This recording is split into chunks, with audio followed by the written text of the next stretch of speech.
Hola, ¿qué tal? Muy buenas, bienvenidos, bienvenidas de nuevo a mi casa. Aquí estoy confinado. Este es el segundo vídeo de una sección de mi canal de YouTube. Que mi canal de YouTube, si no lo conocéis, se llama Filosofía Viva. Esta sección que he creado hace poquitos días, bueno, de hecho el canal de YouTube en sí mismo hace muy poco que está creado, pero esta sección se llama Remansos de la Filosofía. Vuelvo a explicar de qué va el tema. ¿Por qué le he llamado así? Un remanso es un espacio en el cual el agua de un río se sale del cauce y puede quedarse quieta y descansar, ¿no? Y puede que después vuelva a acompañar al torrente según la fortuna o los infortunios de la vida. Depende cómo lo entendamos, ¿no? Pero yo concibo este espacio como un espacio de reflexión calmada, ¿no? Sobre todo de reflexión calmada, pero también de algunos conceptos, algunas realidades o algunas sensaciones perdurables en nuestra vida cotidiana que también puedan ser entendidas desde los temas clásicos de la filosofía. Para mí, si le llamo filosofía viva a este canal, es que la filosofía es vida. Y la filosofía no es algo que esté alejado de la vida, ni los filósofos ni filósofas somos gente rara que vivamos apartados del mundo, aunque muchos y muchas lo hayan hecho así, ¿no? Pero yo no lo entiendo así. Entonces, pues eso, me gusta recalcar esto, ¿no? Bien, ¿de qué vamos a hablar hoy? Supongo que muchos y muchas ya habéis visto el título que ponía aquí abajo. Alguna gente, algunas personas seguramente no le habrán dado al play porque han visto precisamente el título este. Y es que es verdad, es un tema un poquito peliagudo y un tema tal vez se podría decir desagradable. Y sí, es cierto, es desagradable enfrentarse a algo tan oscuro y tan desconocido como es la muerte, ¿no? Ahora bien, em, si el tema de la muerte está vinculado con el tema de la libertad y la responsabilidad, es que de alguna manera a todos y todas nos interesa. Y digo esto porque seguramente igual algunas personas igual ya quieren darle al stop, ¿no? Porque no quieren oír hablar mucho de este tema un poco desagradable. Pero antes de que le deis al stop me gustaría deciros, bueno, si os gustan los libros o si os gusta el fútbol o si os gustan las telenovelas o los programas de televisión, si os gusta el entretenimiento en general, si os gusta vuestro trabajo, si os gusta tener una familia, si os gusta, en la medida de lo posible, tener la despensa llena, o si os gusta quedar con los amigos para charlar y compartir espacios de vuestra vida, estoy seguro de que esto os va a interesar, ¿no? Porque el tema de la muerte lo cruza todo. Es exactamente igual que el tema de la vida, ¿no? Y ahora veremos que hablar de la muerte es hablar de la vida. Bien, ¿cómo empezamos a hablar de la muerte? ¿No? Ya que las y los que os habéis quedado y que no habéis dado al stop, os habéis quedado precisamente, ¿no? Pues ¿cómo empezamos a hablar de esto? Bien, es una realidad que necesitamos vivir con la ilusión de que todo esto va a perdurar, ¿no? Y cuando digo todo esto, ¿qué es todo esto, no? Bueno, pues un poco el yo, ¿no? Mi identidad. No podría vivir sin un sentido de la identidad, sin un sentido de que mañana la cosa va a seguir estando ahí, ¿no? El mundo va a seguir estando ahí y yo voy a seguir estando ahí. Mm, Esta sensación de perdurabilidad se lleva gran cantidad de nuestros esfuerzos diarios. Y como yo pretendo argumentar aquí, no solo se lleva gran cantidad de nuestros esfuerzos diarios, sino que también después de milenios en que llevamos soportando estos grandes trabajos dedicados a mantener esa sensación de que perduramos, hemos llegado a un punto en que se han convertido, casi diría yo, en que exagerados, ¿no? Y casi que un poco sanos. Ahora voy a empezar a argumentar todo esto. Hay que decir que este miedo está en la base bueno, de nuestra cultura, de nuestra forma de habitar el planeta Tierra, y que es no solo comprensible, sino necesario. Imaginaos qué habría sido de la humanidad si no hubiera existido ese miedo a la muerte, ¿no? No nos habríamos dedicado prácticamente a mejorar nuestras condiciones de vida en este planeta para nada. Por lo tanto, aquí no estoy haciendo una crítica de, de la mejora de las condiciones de vida o de los esfuerzos dedicados a que permanezca esta sensación de perdurabilidad, sino que lo que estoy hablando es más de que tal vez nos hemos pasado 7 pueblos, ¿no? En nuestro miedo a la muerte, en nuestro miedo a desaparecer, en nuestro miedo a disolvernos, no solo personal, sino colectivamente, ¿no? Y que ese podría ser el origen de muchas de nuestras ansiedades más profundas y de muchos de nuestros dolores, de los que nos infligimos a nosotros y de los que causamos sobre los demás también, ¿no? Por lo tanto, podemos ver que el tema tiene su enjundia y su importancia. Eh, y no solo es eso. Fijaros que incluyo este vídeo en esta sección de remansos de la filosofía, pero también lo he titulado Libertad y responsabilidad. Bien, nos encontramos con otra forma de escaqueo. El escaqueo ya hablamos en el anterior vídeo, ¿no? El escaqueo respecto de las formas de autoconocimiento. Pero aquí tenemos una forma de escaqueo fundamental y que configura mucho nuestra vida. Y es el escaqueo entre la realidad y ante la certeza, no solo de que todo cambia y de que todo perece, sino que realmente todos y todas vamos a morir seguro, ¿no? No voy a focalizar tanto el tema de la muerte en relación a los seres queridos. Me gustaría cavilar un poquito más sobre ese tema y hacer otro vídeo referente a eso. Hoy voy a hablar más de la muerte propia, de aquello que significa nuestra propia muerte como yo o nuestra propia muerte como sociedad, ¿no? O como muerte colectiva, digamos, ¿no? Esto es más profundo de lo que parece. A primera línea podríamos decir, bueno, la muerte es la nada, al final todo se acaba, es el silencio total y absoluto y ahí nos quedamos, ¿no? Y por lo tanto seguimos viviendo evitando confrontar la realidad de que ya estamos muriendo, ¿no? De que en cada respiración y que en cada latido de este corazón este cuerpo se está encaminando hacia su propio final, ¿no? Pero no es solo por eso que es más profundo de lo que parece. También es más profundo de lo que parece porque al escaquearnos de la muerte, nos escaqueamos automáticamente de la vida. La muerte no es una cosa que esté fuera de la vida, que esté alejada de la vida, que esté en un más allá de la vida. La muerte forma parte del ciclo vital.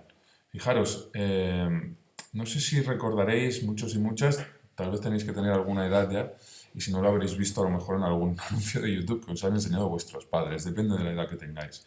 Pero había un anuncio muy típico de los años 80 y 90 que era de un insecticida que se llamaba Cucal y que, bueno, era una auténtica reflexión filosófica para presentar el producto, ¿no? Que era las cucarachas nacen, mueren, se reproducen, no, perdón, nacen, crecen, se reproducen y con Cucal mueren, ¿no? Bien, no hace falta ningún tipo de insecticida ni ningún tipo de sustancia química artificialmente configurada para que las cosas mueran, ¿no? Para que las cosas decaigan. La vida en sí misma tiene este proceso, ¿no? De subida y de bajada. ¿Qué pasa con la muerte entonces? ¿Se acaba todo ahí? Bien, podríamos decir que no. Realmente un cuerpo descompuesto da vida.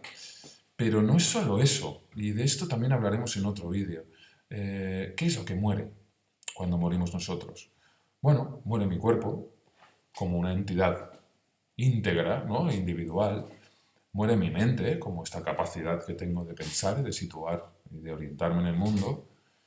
Muere mi personalidad, muere mi ego, ¿no? Muere la imagen que tengo de mí mismo, ¿no? Muere mi sentido de la identidad. ¿Muere todo? Bueno, realmente no lo sabemos, ¿no? Es algo que no sabemos, no lo sabe nadie. Esto es una cuestión ya de creencias, ¿no? Hay gente que cree en el alma. Pero fijaros en una cosa, y esto sí que lo desarrollaremos en otro vídeo. Fijaros en una cosa, ¿qué es la conciencia de la que hablamos en estos vídeos y de la que tanto habla la filosofía? Es extraño, ¿no? Porque la conciencia permanece casi que inalterada desde nuestro nacimiento hasta nuestra muerte, a no ser que contraigamos enfermedades mentales o tengamos un accidente, ¿no? Que perdamos esa capacidad de ser conscientes de las cosas, se mantiene inalterada. ¿Y qué pasa cuando morimos? Parece que la conciencia se renueva constantemente en otros seres que nacen. Cualquier ser humano que nazca va a tener esa posibilidad de devenir consciente de las cosas y de la misma manera que yo, de la misma manera que cualquier otro. Es absolutamente universal el hecho de tener la posibilidad de tener conciencia de las cosas. Por lo tanto, es un fenómeno extraño que cabría explicar, ¿no? Es de alguna manera lo que hace que sobreviva algo de cada uno de nosotros que sobreviva en los que vienen después, ¿no? Bien, todo esto es el origen de todos los mitos de la reencarnación o de la inmortalidad que explicaremos ya, como digo, en otro vídeo, ¿vale? Bien, pues, eh, ¿qué nos pasa entonces? ¿Por qué queremos escaquearnos y no asumir la responsabilidad de esta certeza de que todo decae, de que todo muere y de que yo también voy a morir? Fijaros, querríamos vivir eternamente, ¿no? Muchas veces querríamos tener una buena vida eterna, ¿no? ¿Qué quiere decir eterno? ¿Qué quiere decir vivir eternamente? Ahora lo vamos a desgranar un poco, ¿no? Pero os avanzo que el concepto de eterno no es lo que nos imaginamos, ¿no? Lo que nos ha llegado a nosotros es que la eternidad es algo que es como una vida sin muerte, ¿no? Es como que ya hemos conseguido huir de aquello que queremos, de lo que queremos escaquearnos, que es la muerte, y ya hemos obtenido la vida eterna, ¿no? Es como, lo imaginamos como una especie de futuro sin fin, como una vida sin fin, sin muerte, ¿no? Sin que tenga este proceso natural que acabamos de describir ahora. Claro, el origen de este concepto de eternidad podemos rastrearlo un poco para hacernos una idea de que tiene un origen y que nació en un momento dado. Y para rastrearlo tenemos que ir tal vez unos cuantos milenios, como mínimo 12 o 13.000 años atrás, pero lo explicaré de una forma lo más sencilla posible.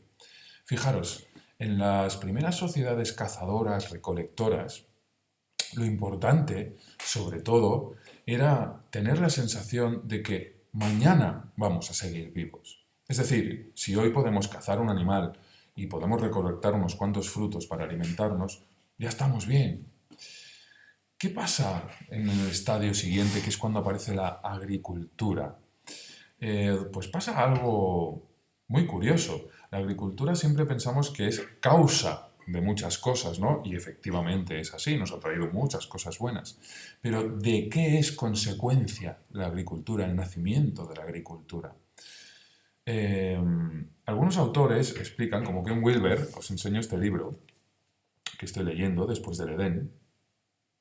Es un libro un poco denso, pero que yo recomiendo para quien le guste la filosofía en general.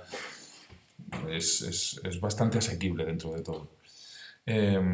Lo que dice Ken Wilber es que el nacimiento de la agricultura está determinado o condicionado por la aparición en el ser humano de una mayor conciencia de la realidad de que vamos a morir. Es decir, una mayor autoconciencia, una mayor conciencia de nosotros mismos. Anteriormente, parece ser que los homínidos y los primeros seres humanos no eran tan conscientes de la muerte, ¿no? Como a partir de esta etapa. Por lo tanto, aparece una etapa en que los seres humanos se ven en la necesidad de desarrollar capacidades que les ayuden a planificar sus vidas en un futuro. Este es el nacimiento del concepto de futuro. Antes prácticamente no existía, ¿no? O existía de una forma mucho más leve o mucho menos presente, ¿no? Mucho menos elaborada, diríamos.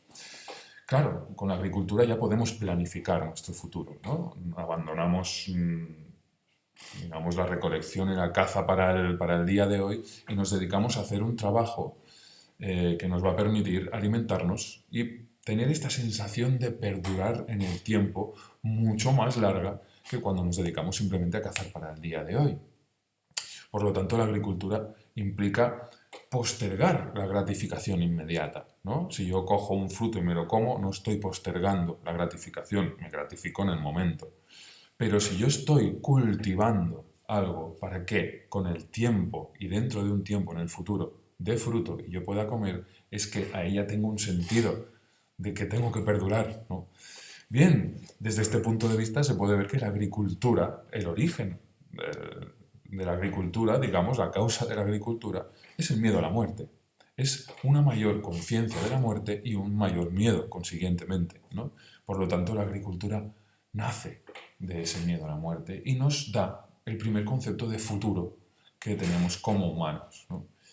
Bien, Esto con el tiempo pues se va desarrollando en las mitologías y en las invenciones, ¿no?, que han hecho los seres humanos para pensar que hay un mundo que puede estar más allá o no, da igual, pero que hay un mundo que está libre de la muerte, que está libre del proceso natural de ascenso y de caída, ¿no? Un mundo en que es completamente plano, ¿no? Es un mundo casi que de los dioses, ¿no? Podríamos decir. Eh, Bien, pero lo importante de ver esto es que ahí se forja el concepto de eternidad tal como lo entendemos nosotros. En nuestra cultura, sobre todo en nuestra cultura occidental, se entiende la eternidad como este futuro sin límites, ¿no? Pero si nos fijamos bien, eh, hay dos cosas que decir sobre esto. Fijaos, hay un grupo argentino de rock que a mí me gusta mucho, que en una canción suya dicen, cada instante es la eternidad. Eternidad viene de éter, es algo que flota en el aire, que siempre está presente, ¿no? Es el elemento a través del cual se mueven los planetas. No tiene nada que ver con el futuro, en realidad. ¿Qué quiere decir eternidad? Eternidad no es más ni menos que el momento presente. El momento en que todo está presente, el aquí y el ahora. Ese es el sentido de eternidad, no el sentido de vida eterna. ¿Qué nos pasa con el presente? Hacemos con el presente lo mismo que con la muerte, lo evitamos constantemente. Siempre estamos huyendo hacia adelante, ¿no? Con nuestras actividades, quedando con nuestros amigos, con nuestro trabajo, con nuestros días ocupados. Hay personas pues, que se fabrican una vida están súper ocupadas, ¿no? Y luego a lo mejor se arrepienten, ¿no?, de estar tan ocupadas, pero ya están metidas en eso y ahora no pueden salir, por lo tanto les cuesta mucho estar dentro del momento presente, ¿no? ¿Qué pasa en el momento presente? Fijaros que ahora que estamos en confinamiento, ¿cuántas y cuántos de vosotros lo habéis intentado, ¿no? Yo lo intento, me cuesta un montón, porque cuesta mucho, porque no está culturalmente integrado el hecho de quedarnos aquí y ahora. Y sencillamente ver lo que pasa. ¿Qué pasa en el momento presente? Oímos los latidos del corazón, la respiración. Si te concentras mucho y pones mucha atención, puedes incluso sentir el fluir de la sangre. Pero también hay flujos de ideas, recuerdos. Estar en el momento presente quiere decir ver y observar todo eso. Pero en el momento que surge una preocupación, sea que tiene que venir el butanero, o sea que mi hijo no va bien en el colegio, o sea que mañana tengo que entregar lo que sea en el trabajo. En ese momento, si no somos capaces de mantenernos distanciados de esa idea o de esa preocupación, ¿qué es lo que ocurre? Que salimos del momento presente. Y ya estamos otra vez en nuestras preocupaciones huyendo hacia adelante, ¿no? De esto volveremos a hablar al final, pero quedaros con esta idea, ¿no? Esta idea de que la eternidad es el momento presente. La eternidad no es el futuro, no es un futuro sin límites, ¿no? Bien, no me extraña que contactar con el presente sea un ejercicio bastante impopular, porque tiene mucho que ver con contactar con la realidad de nuestra muerte, ¿no? Pero, como he dicho, lo dejamos un poco para el final, porque antes quería hablaros un poco de una modalidad, para mí, la gran modalidad de escaqueo y de elusión de nuestra propia responsabilidad, referida al miedo a la muerte. La gran forma de escaquearnos del miedo a la muerte ha sido tradicionalmente, y ahora os explicaré un poco la evolución de esta realidad, la posesión. Poseer cosas. Pueden ser objetos, pueden ser personas, puede ser reputación, puede ser actividades, puede ser conocimientos. Poseer cosas. ¿Cuál es la evolución de la posesión humana respecto de la naturaleza? ¿Por qué nos sentimos hoy en día que podemos poseer la naturaleza y dominarla, ¿no? Y así está la cosa, ¿no? Vamos un poco atrás en el tiempo otra vez. Volvamos a esas sociedades ya no de cazadores y recolectores, sino más antiguas todavía, los primeros que llamaríamos homínidos. Ken Wilber, en el libro que os he presentado ahora, y otros autores y autoras que se dedican al tema lo confirman también, nos nos provee un poco de unas herramientas para hacer una interpretación de lo que puede haber sido la evolución humana respecto a la relación con la naturaleza. Fijaros, en un primer momento, en eso que los historiadores o los filósofos que han estudiado el tema le llaman el Edén, ¿no? Todos y todas hemos oído hablar de este Edén, ¿no? De ese paraíso perdido. ¿Por qué le llamamos el paraíso perdido, no? Fijaros, le podemos llamar el paraíso perdido porque era un momento en que no teníamos conciencia de ser quienes somos. Y si no teníamos conciencia de ser quienes somos es que no estábamos separados de la naturaleza.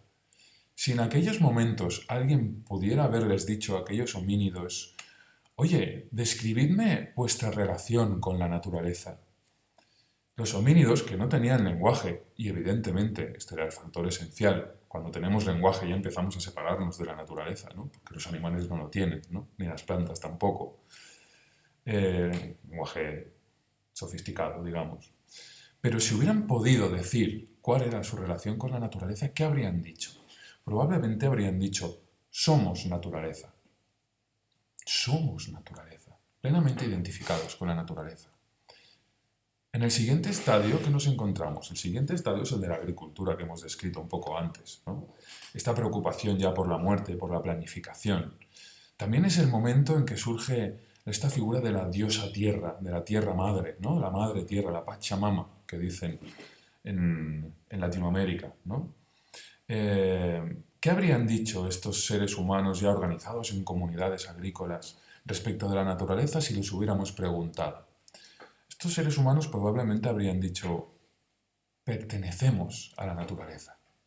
Fijaros, pertenecemos. Ya no somos naturaleza, pertenecemos. Es un grado de alejamiento más. Aunque se sentían parte de ella, pertenecemos. ¿Qué viene después? Después viene ya, digamos, lo que podríamos llamar nuestra era, ¿no? A partir de los grandes imperios sumerios, egipcios, hasta hoy en día. Pero en el tránsito desde los imperios sumerios hasta hoy en día se podrían diferenciar también dos formas diferentes de manifestar nuestra relación con la naturaleza. En las primeras épocas, los humanos de aquella época, si les hubiéramos preguntado, podrían haber dicho, estamos en la naturaleza. Estamos en la naturaleza. Fijaros, ya no pertenecemos a la naturaleza. Somos otra cosa, pero estamos en ella.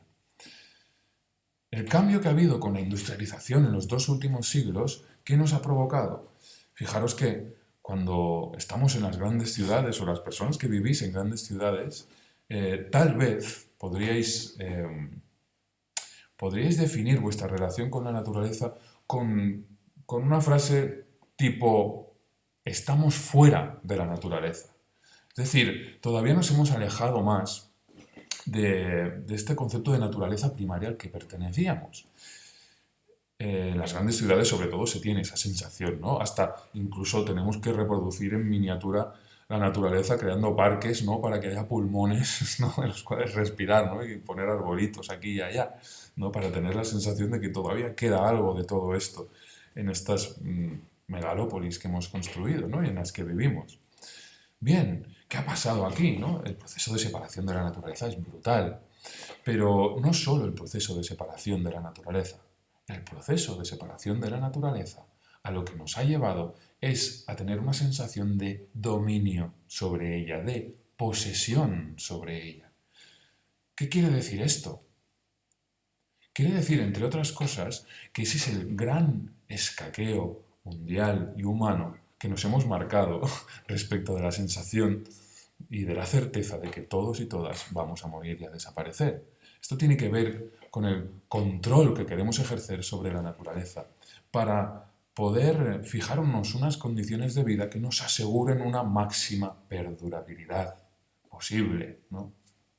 Y que nos aseguren esa sensación de identidad que necesitamos para vivir. Ojo, la necesitamos, no es una crítica esto, ¿eh? Es algo necesario, ¿no?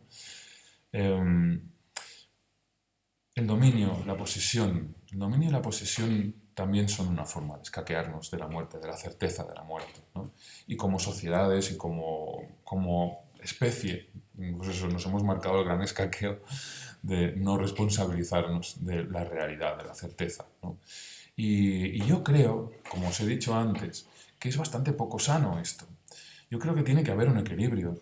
Creo que es necesario y comprensible el miedo a la muerte y que tenemos que vivir con él y, y que esté presente en nuestras vidas.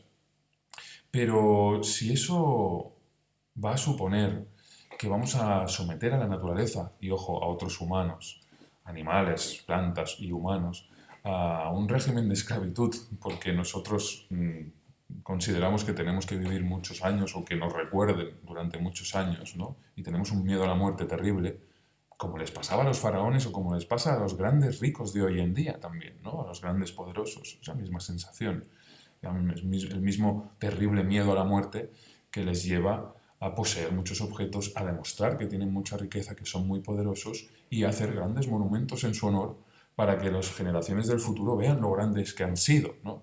Sin tener conciencia o escaqueándose de la responsabilidad de tomar conciencia de que llegará un momento que ni siquiera va a haber unos ojos, ni unos oídos, ni unas manos para tocar tu calavera y para descubrirla, ¿no? Sencillamente ahí se quedará y nadie más será consciente de eso, ¿no? Bien, yo creo que este miedo es bastante exagerado y poco sano. Por eso yo hablo de restablecer un equilibrio, ¿no? entre el miedo, que también es natural, que tenemos a la muerte, y la exageración de ese miedo que nos lleva, pues, ¿a qué nos lleva? Eso no solo le pasa a los grandes poderosos, nos pasa a todos y todas. ¿En qué sentido? Bueno, ¿qué es el consumismo? ¿Qué es esta voluntad de poseer objetos? ¿Qué es esta necesidad, creemos, de comprar más de lo necesario, ¿no? Quien puede, evidentemente, hay gente que no puede, ¿no? Pero incluso los que no pueden, en el momento en que pueden, también lo hacen, ¿no? Porque tienen esa necesidad, ¿no? O creen que tienen esa necesidad de poseer, ¿no? No solo se trata de poseer objetos, se trata de que los objetos que poseemos nos dan un sentido de la identidad y por lo tanto de nuestra propia perdurabilidad. Si a mí me gusta mucho la moda, la ropa, eso me da un sentido de la perdurabilidad de mi propia identidad en el tiempo, ¿no? Es una forma también de escapar al miedo a la muerte. Si a mí me gusta tener un coche muy guay, esto es lo mismo, ¿no? Pero si me gusta el fútbol, esto es lo mismo, esto forma parte de mi identidad, ¿no? Sé que mañana voy a poder seguir viéndolo y poder seguir hablando de esto con mis amigos y por lo tanto mi identidad se va a extender en el tiempo. Si me gustan los libros o si me gusta incluso la filosofía, si la tomas como una etiqueta identitaria que, bueno, que hace que perdure tu identidad en el tiempo, pues también es lo mismo, ¿no? Fijaros hasta dónde llega la importancia de este gran escaqueo mundial y de nuestra especie, ¿no? Que nos estamos marcando. Esto lleva a otros temas que también quiero hablar en otros vídeos, como por ejemplo la adicción a las drogas o la gente que se toma el sexo o el amor de una forma también posesiva, ¿no? Es la misma cosa en el fondo. En el fondo lo que hemos llegado a hacer es cambiar el ser por el tener.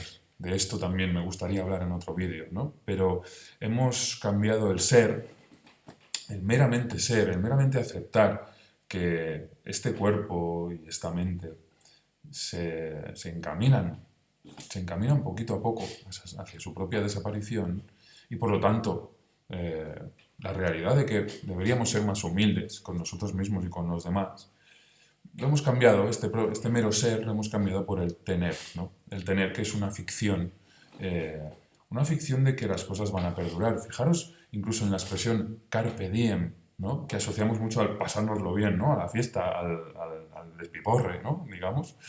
¿Qué quiere decir carpe diem en latín? Carpe quiere decir atrapa, atrapa el día. Carpe diem es atrapa el día. No quiere decir vive el presente. Todo lo contrario. El carpe diem de lo que proviene es de un miedo terrible a de que mañana las cosas ya no sean como son. Por lo tanto, aférrate, ¿no? Nos aferramos a este momento. No quiero que termine la fiesta, ¿no? Porque mañana no sé qué va a pasar. Bien, todo esto tiene que ver con el autoconocimiento, pero no solo personal, sino colectivo. Tiene que ver con el mero hecho físico de que si nos paramos, como hemos hecho antes, a ver nuestra respiración en nuestro cuerpo, con lo que estamos conectando no solo es con el momento presente, que solemos evadir con un montón de actividades, sino que estamos conectando con nuestra propia muerte, porque amigos y amigas, la muerte ya está aquí, ya estamos muriendo. Cada latido y cada respiración, cada pensamiento que pasa, cada experiencia nueva, es algo que, nos guste o no, nos encamina hacia la muerte. Y está bien que así sea. Ya veremos por qué está bien que así sea en otro vídeo, ¿no? Antes de terminar con este tema, me gustaría decir que parece una paradoja, ¿no? Pero en realidad no lo es, ¿no? Parece una paradoja que escaquearnos del presente sea escaquearnos de la muerte. Porque parece que la muerte siempre está en el futuro, ¿no? Siempre la concebimos como algo futuro. Pero ya lo hemos dicho, la muerte está aquí, ¿no?